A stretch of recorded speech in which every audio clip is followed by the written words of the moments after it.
అంటే బీజము నుంచి వచ్చింది కాదు తులసి చెట్టు. తులసి చెట్టు గింజల్లోంచి రాలేదు. తులసి చెట్టు వృంద అనబడేటటువంటి మహాపతివ్రత యొక్క శరీరము దగ్ధమైనప్పుడు ఏర్పడినటువంటి బూదిలోంచి విత్తనాలు చేశారు బ్రహ్మగారి యొక్క అనుగ్రహం చేత.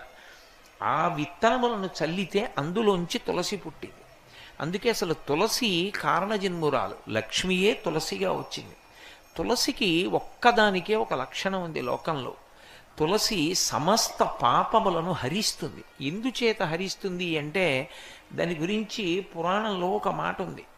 యన్మూలే సర్వతీర్థాని యన్మధ్యే సర్వదేవతై యదశ్రీ సర్వవేదేషు తులసీత్వం నమామ్యహం అని. అది తులసి యొక్క గొప్పతనం.